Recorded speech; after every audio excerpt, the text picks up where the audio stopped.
오늘부터 느헤미야 강해가 시작이 됩니다. 여러분 책갈피가 또 하나 있을 겁니다. 지난주에도 하나 나눠드렸고요, 이번 주에도 하나 나눠드렸습니다. 두 개 있으니까 하나는 어떻게 되겠습니까?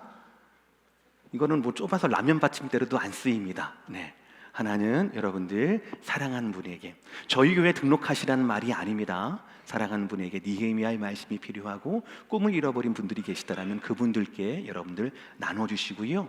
3부 예배 때는 우리 3부 회중들을 청장년이 함께 드리는 예배인데요, 3부 예배 때는 제 설교가 영어로도 번역이 돼서 나옵니다. 그래서 여러분들 혹시 자녀들 가운데 만약에 한글이 좀 한글로 이해하기가 좀 어려운 자녀들이 계시다, 그런데 꼭 느헤미야의 말씀에 좀 필요한 아이 같다라고 한다면 저희 3부 예배 링크를 보내주셔도 괜찮을 것 같습니다. 여러분들 아무쪼록 매주 주일과 금요일, 이번 주일에는 느헤미야 1장, 이번 주 금요일에 느헤미야 2장, 그리고 다음 주 주일에는 느헤미야 3장, 이렇게 스케줄이 되어 있습니다. 그러니까 여러분들 금요일 날 안 나오시면 다음 주 주일 날 나만 몰라요. 그러니까 여러분들 금요일 날 7시 30분, 9월과 10월 우리 오렌지 카운티 형리 제2장로교회에 계시는 모든 분들은 9월, 10월 저녁 약속은 11월과 12월로 미루어 놓는 것이 좋지 않을까라고 생각을 합니다. 제가 언제 한번 우리 부목사님 시켜서 암행어서처럼 모란가게 한번 금요일 저녁 7시에 파송을 해서, 네, 어쨌든 그렇습니다. 뒤에 말은 생략하도록 하겠습니다. 어찌됐든 매주 금요일과 그리고 매주 주일날 설교가 있다라고 하는 것, 말씀이 있다라고 하는 것 여러분 꼭 기억하시고 말씀에 대한 사모함으로 예배에 열심 내시기를 다시 한번 주의 이름으로 축복합니다. 아멘. 아멘. 아멘. 오늘 말씀은 느헤미야 1장입니다. 어떻게 보면 오늘 이 말씀 중에서 이 13번, 14번의 느헤미야 강해 중에서 아마 가장 좀 필요하고 가장 중요한 말씀이다라고 할 수가 있겠습니다. 제목은 꿈은 기도로 시작합니다 라는 제목의 말씀이에요. 선교사의 차질은 좋은 교육과 건강한 체력 그리고 언어 능력이라고 생각합니다. 저의 희망은 이방인을 개종시켜 우상 숭배를 무너뜨리는 선교 사역을 하고 싶습니다. 이 말에서 소년의 꿈이 시작이 되었습니다. 14살 때 옥스퍼드 대학의 지저스 칼리지라는 곳에 장학생이 되었던 총명하고 신실한 선교사 지망생 로버트 저메인 토마스 선교사의 말이었습니다. 당시 그가 말했던 이방인은 조선이었습니다. 그렇게 시작된 꿈, 착실하게 하나님 안에서 27년 27살이 되던 해까지 그 꿈을 이루었습니다. 27살이 되던 해에 토마스 선교사님은 중국을 거쳐 배를 타고 조선 땅 우리나라에 도착하게 됩니다. 그가 탄 배는 제너럴 셔먼호였습니다. 당시 조선은 쇄국 정책을 목숨처럼 지키던 때였습니다. 안타깝게도 무력을 앞세워서 조선과의 통상을 요구했던 제너럴 셔먼호는 조선의 반격을 받게 됩니다. 결국 배는 불타게 되었고 흥분한 조선 군들에 의해서 배에 탑승했던 모든 인원들은 비참한 죽임을 당하게 됩니다. 그렇게 젊은 선교사 토마스 선교사는 대동강변의 양각도라고 하는 작은 섬에서 처참하게 순교를 당하게 되었습니다. 그 일이 1866년에 일어난 일입니다. 그를 교육시키고 준비시켰고 파송했던 영국 교회 선교부는 토마스 선교사님의 이 선교를 실패라고 평가했습니다. 무모했으니까요. 제대로 선교지에 들어가지도 못했으니까요. 죽어버렸기 때문에 그렇습니다. 그러나 정말 그렇습니까? 정말 그의 사역이 실패입니까?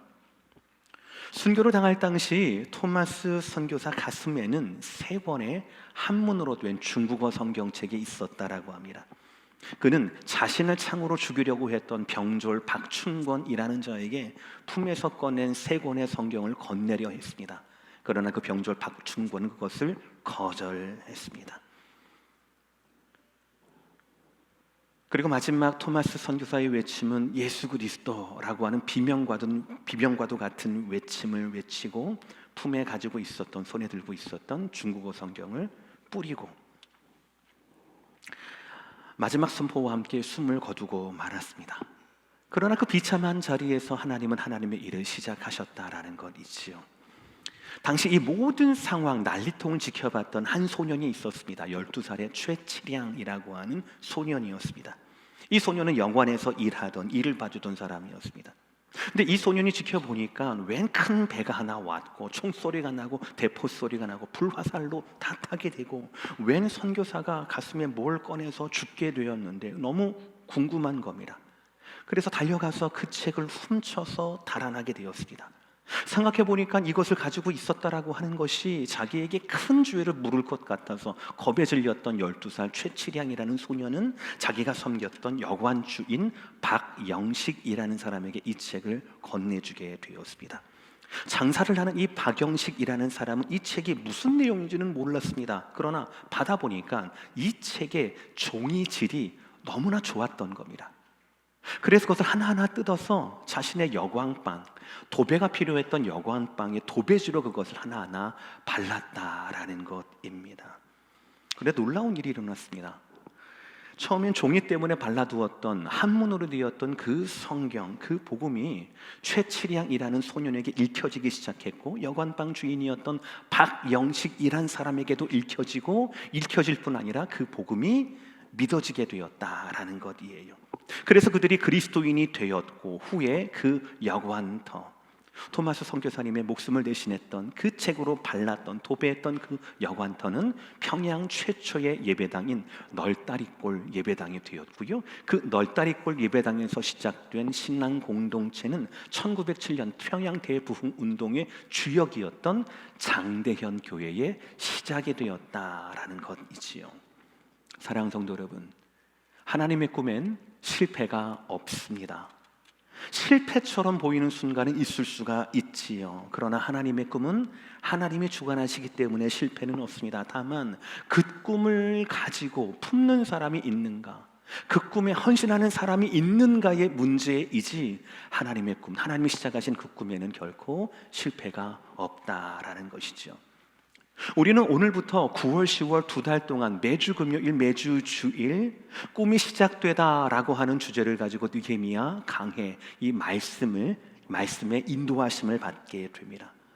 저는 이번 강해를 시작하면서 한 가지 기도 제목밖에 생각나지 않았습니다. 저는 여러분도 저와 같이 함께 기도하기를 원합니다. 바로 이것입니다. 다 함께 시작. 하나님의 꿈은 하나님을 향한 기도로 시작한다라는 것이, 하나님의 꿈은 하나님을 향한 기도에서 기도하는 사람으로 말미암아 시작이 된다라는 것이죠. 저는 이 부르심에 우리 모두가 예외가 없다라고 분명히 믿습니다. 하나님의 부르심에는 후회하심이 없다라는 말씀을 믿기 때문에 그렇습니다. 그러므로 우리는 나의 꿈이 아니라 하나님의 꿈, 내가 기뻐하는 뜻이 아니라 하나님이 기뻐하시는 하나님의 꿈을 꿔야 합니다. 그런데 그 꿈은 기도로 말미암아 시작할 수 있습니다. 왜냐하면 하나님은 기도하는 자에게만 그 꿈을 보여주시기 때문이다라는 것이죠. 그러므로 성도 여러분, 우리는 믿어야 합니다. 첫 번째, 하나님을 향한 꿈에 실패는 없다라는 것이에요. 느헤미야는 포로 출신이었지만 그가 살았던 바사, 페르시아 제국에서 굉장히 성공한 유대인이었습니다. 그의 선조는 유대 귀족 출신이었어요. 한 140여 년 전 바벨론 제국이 유대를 침공하고 유대로부터 귀족들과 왕족들을 이끌고 다니엘처럼 포로로 끌려왔을 때 잡혀왔던 자의 후손이었습니다. 그러나 그랬던 바벨론도 망해버리고 바벨론 제국의 그 자리를 바사, 지금의 여러분 말로는 페르시아 제국이 지금 장악하고 있었던 겁니다. 그러니까 지금 느헤미야는, 그 가족들은 페르시아의 일원으로 바벨론 그 지역에서 살고 있었지요. 그런데 바벨론 포로로 끌려왔었던 왕족과 귀족들, 이 유대인들의 하나님께서 말씀대로 70년 만에 다시 예루살렘으로 돌아갈 수 있는 길을 열어주십니다. 지금까지 1차 포로 귀환이 있었고 2차 포로 귀환이 있었다라는 겁니다. 1차 포로 귀환은 그때 스룹바벨 총독이라는 분이 리더였습니다. 그분은 5만 명의 유대인들을 데리고 바벨론에서 예루살렘으로 오게 됩니다. 그분의 비전은 분명히 있습니다. 무너진 성전을 재건하는 것이었습니다. 굉장히 많은 방해가 있었음에도 불구하고 결국 어찌저찌해서 성전을 세우게 됩니다. 그래서 흔히 말하는 솔로몬 성전이 무너지게 되고 그 무너진 성전을 다시 세웠던 이 두 번째 성전을 스룹바벨 성전이라고 이야기를 합니다. 그러나 여러 가지 면에서 이 스룹바벨 성전과 솔로몬 성전은 비교할 수가 없습니다. 규모나 이런 것뿐만 아니라 솔로몬 성전은 여러분 누가 준비했습니까? 다윗이 준비했고, 누가 헌신했습니까? 솔로몬이 헌신했거든요. 그러니까 전적으로 유대 민족이 헌신하고 유대 민족이 봉헌했던 유대 민족의 눈물과 피가 있는 하나님께 드렸던 온전한 성전이었습니다. 그러나 나중에 스룹바벨이 지었던 성전은 유대인들의 헌신으로 지어진 성전은 아니었습니다. 물론 그들의 일부의 수고는 있었겠지만 모든 재물은 바로 이 페르시아 왕실, 페르시아 제국이 펀딩을 다 댄 거예요. 그러다 보니까 그 대가로 성전이면 당연히 하나님만 찬양하고 하나님의 이름만 기도해야 되는데도 불구하고 스룹바벨 이 성전에서는, 페르시아 왕실의 후원으로 지어진 이 성전에서는 하나님과 더불어서 페르시아의 왕을 위한 제물 또 기도가 드려지기도 했다라는 것이지요. 어찌됐든 그렇게 스룹바벨 총독으로 말미암아 성전이 지어졌습니다. 그리고 80년이 지났어요. 그리고 2차 귀환이 일어나게 되었습니다. 2차 귀환은 에스라를 통하여서 일어났습니다. 그때 당시 에스라와 함께 1500명의 주민들이 예루살렘으로 옮겨가게 되었습니다.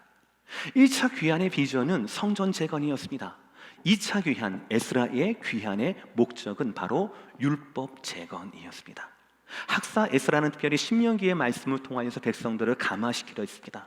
그들을 영적으로 깨우려고 했습니다. 영적인 부흥을 위해서 부더히도 애를 썼던 것이 바로 2차 포로 귀환이었던 에스라와 에스라의 사역이었습니다.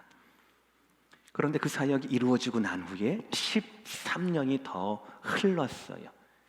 그리고 난 후 느헤미야의 일들이 일어나게 된 겁니다. 제가 오늘 느헤미야의 1장 1, 2, 3절의 말씀을 읽겠습니다. 하가랴의 아들 느헤미야의 말이라.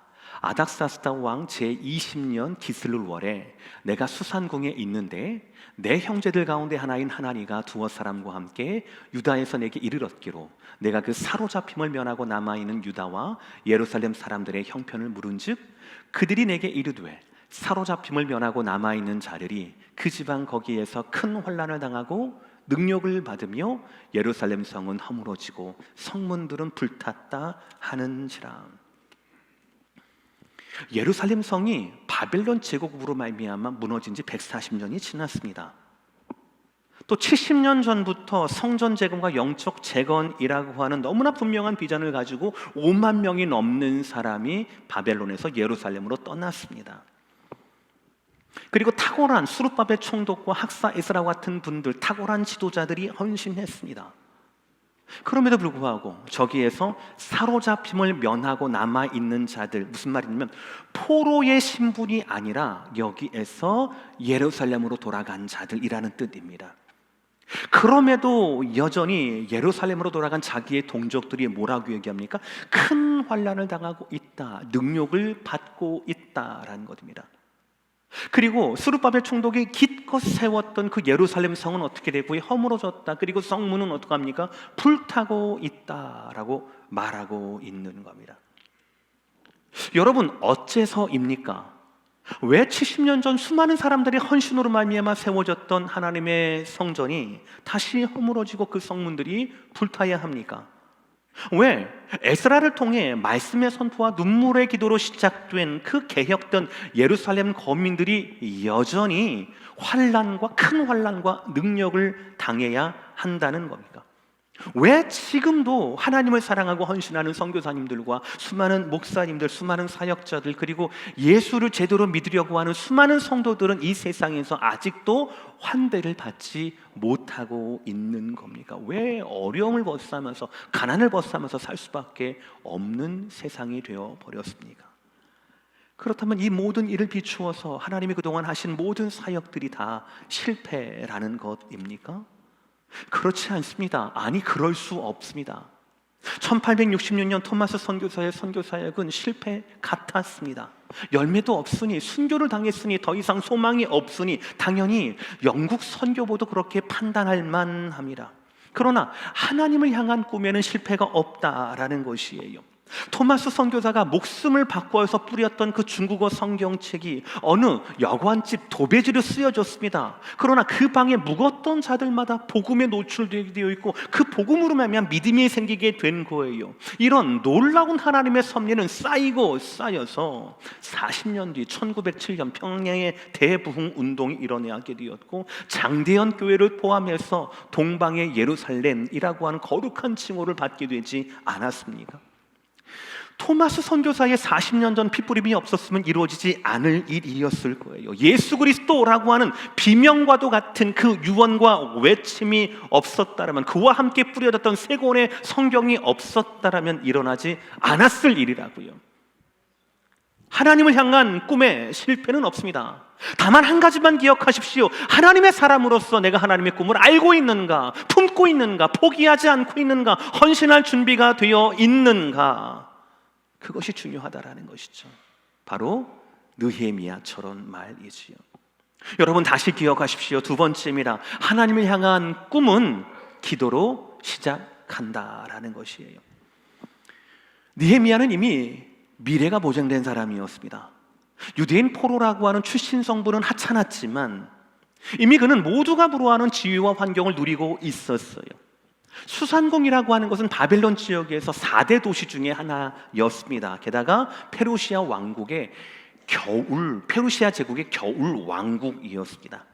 그 도시 자체는 교통과 무역이 성행했던 풍요와 문화의 도시였어요. 그 도시 중에 왕이 거하는 왕궁에 살았으니 그의 상황, 환경은 최고였을 겁니다. 게다가 그는 술관원이었습니다. 요즘 말로 하면 대통령 비서실장 정도가 되는 위치이지요. 당시 이 페르시아 왕국의 왕처럼 이런 사람들은, 드러난 사람들은 항상 모든 나라와 민족들, 원한을 가진 사람들의 모든 사람들의 타겟이 되기 때문에 늘 암살과 독살의 위험이 있었어요. 그러니 그 당시 술관원은 단순히 그냥 술 시중 두는 그런 웨이터 같은 사람은 아니었어요. 여러분, 누구든지 식사하는 자리 있지요.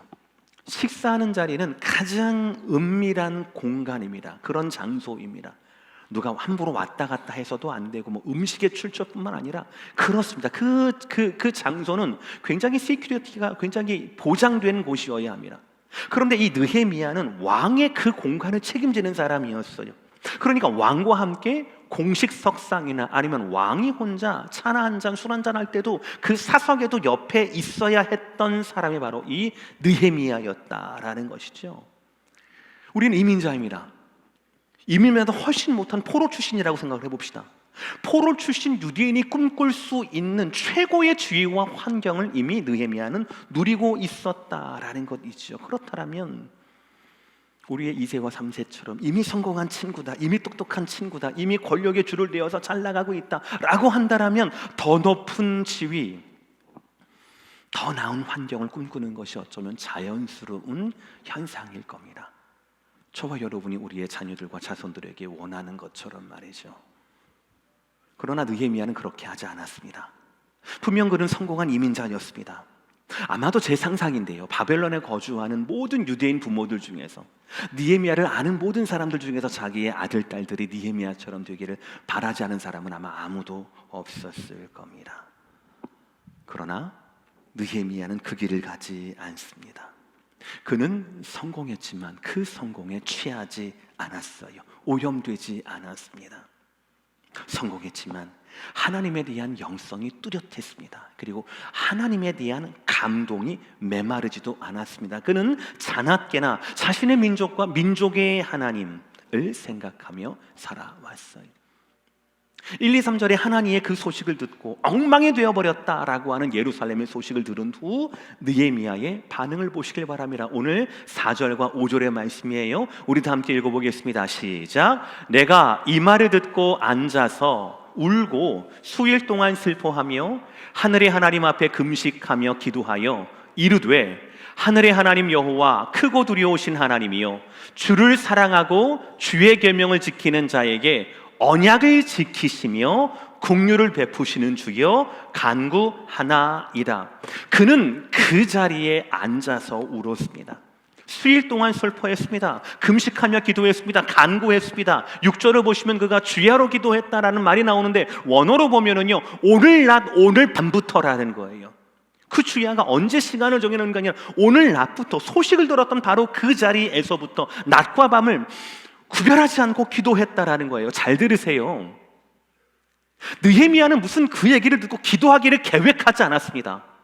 그는 기도로 반응했다라는 거예요. 이게 무슨 말입니까? 그는 평소에도 기도했다는 겁니다. 그는 평소에도 하나님의 말씀과 하나님의 민족과 하나님의 성전에 대해서 평소에도 늘 예리하게 생각하고 감각했다라는 이야기예요. 수산궁에서 예루살렘은 1500km가 떨어져 있어요. 여러분, 누가 이 안락한 최고의 환경과 주의를 가지고 있으면서 1500km 떨어져 있는 예루살렘 성에 대한 상황 때문에 슬퍼할 수가 있을까요? 어느 누가 이미 140년 전 이미 망해버린 유대인의 성전에 마음을 쓸 수가 있을까요? 어느 누가 그 유대인들도 부르지 않은 그 하나님의 이름을 부르면서 금식까지 하면서 기도할 수가 있었을까요? 성공했지만, 최고의 지위에 올랐지만 하나님의 약속을 잊어버리지 않았던 느헤미야. 성공을 했지만 더 이상 성공을 위해 살지 않았던 느헤미야. 느헤미야 입장에서는 자기의 절대자가 누구입니까? 보스가 누구입니까? 바로 아닥사스다 왕이었거든요. 그런데 그 당대의 왕조차도 하나님의 꿈을 향한 수단으로 볼 줄 알았던 사람, 기도의 사람 느헤미야였다라는 것이죠. 여러분, 그렇습니다. 바로 느헤미야는요, 기도의 사람이었을 뿐 아니라 느헤미야는 기도의 응답이 바로 느헤미야였다라는 사실이에요. 저는 이 진리가 느헤미야뿐만 아니라 저와 여러분에게 동일하게 이루어지기를 원합니다. 교회에서는 목사는 항상 기도해라, 전도해라, 기도해라, 전도해라 말씀을 많이 하거든요. 예배하라 많이 하잖아요. 제가 앞으로 2번 더 금요일날 나오시라고 말씀을 드릴 거예요, 설교 시간에. 목사가 강조하는 건 뻔하거든요.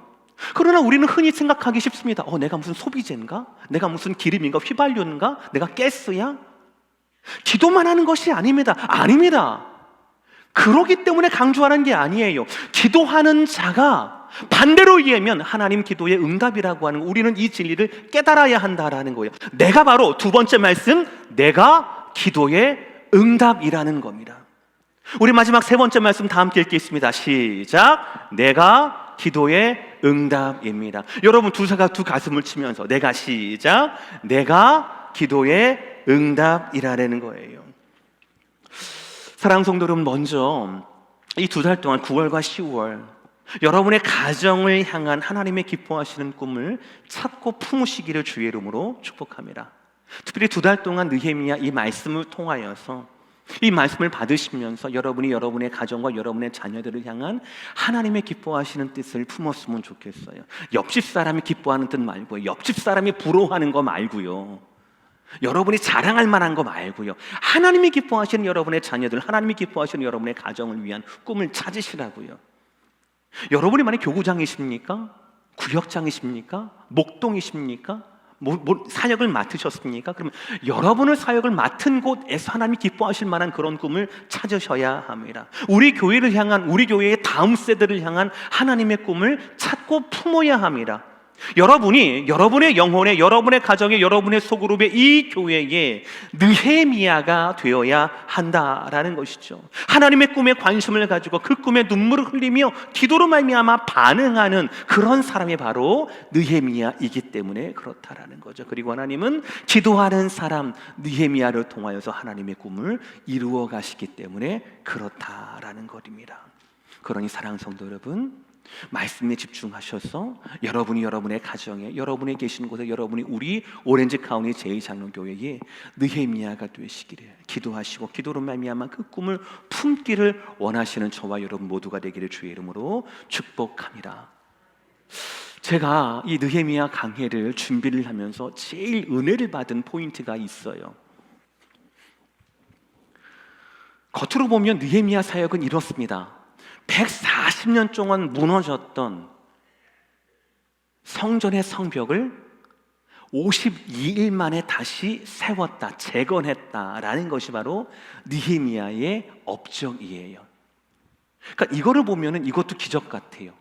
140년이라는 기간과 52일, 한 달 반밖에 안 되잖아요. 2달도 안 되는 기간이잖아요.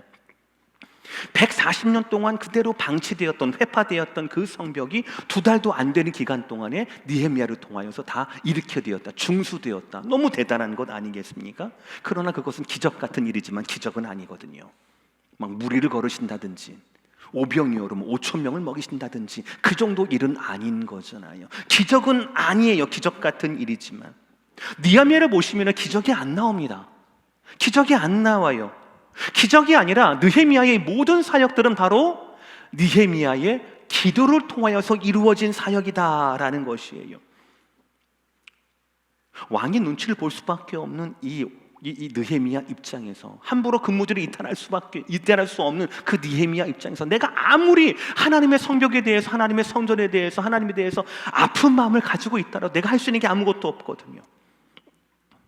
그런데 이 왕으로부터 성벽 공사에 필요한 모든 재물을 받은 것, 모든 후원을 받은 것, 허락을 받은 것, 이것도 기적 같은 일이죠. 그러나 이 기적 같은 일이 기적으로 이루어졌습니까? 아니요. 하나님이 꿈에서 아닥사스다 왕에게 이렇게 해라 저렇게 해라 말씀하셨습니까? 아니거든요. 바로 느헤미야의 기도로 시작이 되었거든요. 이 드라마틱한 일이 이번 주 금요일 7시 반에 이루어집니다. 이번 주 느헤미야 2장을 놓치지 마시기를 바랍니다. 느헤미야가 왕을 감동시켰기에 가능한 일이었습니다. 예루살렘에 도착했습니다. 도착했더니 수많은 방해와 공작들이 있었습니다. 그리고 도착해서 같이 갔던 스태프들이 너무 지쳤어요. 너무 게을러졌어요. 낙담하고 말았습니다. 당연히 예상할 수 있는 과정이잖아요. 140년 동안 지체되어 온 일을 해야 하는데, 그러나 그때마다 느헤미야는 기도했습니다. 또 기도하면 해결이 되었습니다. 이 연속과 이 반복이 바로 느헤미야 1장부터 13장의 말씀이에요. 그러니까 느헤미야가 품었던 하나님의 꿈은 무엇으로 시작했을까요? 기도로 시작했고 무엇으로 이루어졌습니까? 기도로 이루어졌고 무엇으로 완성이 되었습니까? 기도로 완성이 되었다라는 것이지요. 예루살렘 성벽이 무너지고 안 무너지고 무슨 느헤미야의 상황과 지위에 무슨 영향이 있겠습니까? 아닌 말로 신경 끄면 그만이거든요. 그러나 하나님은 느헤미야를 선택하셨고 그의 관심을 성공이 아니라 하나님의 성벽에 두게 하셨어요. 그냥 단순한 안타까움이 아니라 이러면 어때 저러면 어때 이게 아니었습니다. 그 안타까움 가운데 느헤미야는 자신의 인생을 걸었습니다. 자신의 지위를 걸었습니다. 하나님 앞에 금식하면서 결단했습니다. 하나님은 이 시대에도, 여러분의 가정에도, 여러분의 자녀를 위한, 여러분의 교회를 위한 느헤미야와도 같은 슬퍼하며 울며 금식하며 기도로 반응하는 그러한 느헤미야를 찾으신다라는 것이지요. 분명히 그렇습니다. 꿈만 꾸는 사람과 꿈을 이루는 사람은 달라요. 꿈만 꾸는 사람은 그냥 막연합니다. 달라질 것을 상상만 합니다. 이렇게 됐으면 좋고 저렇게 됐으면 좋겠다. 이럴 걸 저럴 걸. 누군가가 자기의 꿈을 이루어지기를 바라고 있어요. 그 꿈은 이루어지지 않습니다. 오히려 그 속에 원망하는 마음만 가득하게 될 거예요. 그러나 꿈을 이루는 사람은 스스로 달라지기를 갈망합니다. 하나님께서 다른 사람을 통해서가 아니라 나를 통해서 역사하시기를 간구합니다. 느헤미야가 그랬고 우리가 연초에 은혜를 받았던 요셉도 그랬습니다. 여러분, 요셉의 인생을 한번 추억해 보십시오. 기억해 보십시오. 그의 인생에 드라마틱한 기적과도 같은 일들은 많았지만 기적이 있었습니까? 그의 삶에? 없었거든요. 오히려 하나님은 그의 삶을 더 어려운 것, 더 어두운 것, 더 억울한 곳으로 이끌어 가셨어요. 그럼에도 불구하고 요셉은 한 번도 실망하지 않습니다. 요셉은 한 번도 그 꿈을 포기하지 않았습니다. 오히려 더 깊은 곳으로, 더 억울한 지경에 가서라도 거기에서 그는 최선을 다하거든요. 거기에서 그곳에 필요한 사람이 되거든요. 하나님의 꿈이 자신을 통해 성취될 것이라는 것을 한 번도 의심하지 않고 붙잡지 않았던 날이 없었거든요. 그랬더니 하나님은 요셉에게 꿈을 주셨잖아요. 꿈을 주신 요셉에게는 해석할 수 있는 지혜를 주셨잖아요. 그리고 결국에는 총리의 자리도 허락해 주셨고, 그리고 결국에는 자기의 꿈대로 아버지가 11 형제들이 자기에 절하는 그 장면도 하나님은 요셉에게 허락하신 것 아니겠습니까? 오늘 느헤미야의 마지막 기도를 보시길 바랍니다. 11절 말씀 다 함께 읽겠습니다. 시작. 주여 구하오니 귀를 기울이사 종의 기도와 주의 이름을 경외하기를 기뻐하는 종들의 기도를 들으시고 오늘 종이 형통하여 이 사람들 앞에서 은혜를 입게 하옵소서 하였나니 그때에 내가 왕의 술관원이 되었느니라. 아멘. 우리가 좀 오해하기 쉬운 말씀이 뭐냐면 제 마지막 문장, 그때에 내가 왕의 술관원이 되었느니라 라는 이 말씀이 마치 그냥 한글 번역으로만 보면 내가 금식 기도했더니 하나님이 나를 술관원으로 승진시켜 주셨다라는 것처럼 읽힐 수가 있습니다. 그러나 그렇지 않습니다. 현대인의 성경을 보시면 그 당시 이미 나는 황제에게 술을 따르는 관리였다라는 것이지요. 그러니까 많은 분들이 느헤미야 강의 1장을 보실 때 맞아, 금식 기도하면 하나님께 내가 기도하면 내가 하나님의 일을 애쓰면 하나님은 나를 승진도 시켜주시더라. 이 말씀을 바꿔서 승진하려면 울어라, 승진하려면 금식 기도해라, 승진하려면 하나님의 일에 열심히 내라, 헌금해라, 이렇게 바꾸는 경우가 종종 있습니다. 그러나 그렇지 않습니다. 그렇지 않아요. 오히려 그 반대입니다. 여러분 다시 한번 11절의 느헤미야 기도를 보시길 바랍니다. 그는 지금 분명히 하나님이 주실 꿈을 위해서 기도하고 있습니다. 자기가 헌신하겠다라고 얘기합니다. 내가 은혜를 입게 해달라고 그렇게 기도하고 있습니다. 내가 지금 형통하다라고 그렇게 기도하고 있습니다. 그러나 느헤미야는 그야말로 자기의 꿈, 자기를 향한 하나님 부르심이 뭔지도 몰라요. 내가 뭘 해야 하는지 그리고 뭘 할 수 있는지조차도 모릅니다. 그것은 이번 주 금요일 날 느헤미야 2장에 가서야 드러나는 일이 되는 거거든요. 1장에서는 성벽이라는 말이 한마디도 나오지가 않아요. 그리고 이미 그는 최고의 주위 술관원이었습니다. 그러나 그는 그 술관원 이상의 성공을 위한 형통과 은혜가 아니라 하나님을 향한 형통과 은혜를 구하고 있다라는 거죠. 하나님, 나를 위해서 하나님의 영광을 써주세요가 아니라 하나님, 내가 하나님의 영광을 위해서 사용되겠습니다 라고 이야기해 자기를 써달라고 하는 그런 기도를 드리고 있다라는 것이죠. 여러분, 오늘 말씀의 마무리입니다. 저는 오늘 말씀을 이렇게 한 문장으로 결론 내릴 수가 있어요. 우리 다 함께 따라 합시다. 시작. 기도하는 사람이 응답에 가장 가까운 사람입니다. 다시 한번 따라 읽을까요? 시작. 기도하는 사람이 응답에 가장 가까운 사람입니다. 그러니 여러분, 기도를 멈출 수가 있겠습니까? 기도를 그만둘 수가 있겠습니까? 기도하다가 지칠 수 있겠습니까? 기도하면 할수록 무엇에 가까우니까요? 응답에 가까우니까요. 한 가지만 아시면 돼요. 그 응답이 내가 원하는 응답이 아니라 누가 원하시는 응답이라고요? 하나님이 원하시는 응답이거든요. 영적인 사역 가운데 관심이 가고 부담이 가는 기도 제목이 느껴지신다라면, 그 기도의 제목이 잊혀지지 않는다라면 거기에 하나님의 부르심이 있다라고 여러분 해석해도 됩니다. 그 영적 부르심에 믿음으로 응답하셔야 합니다.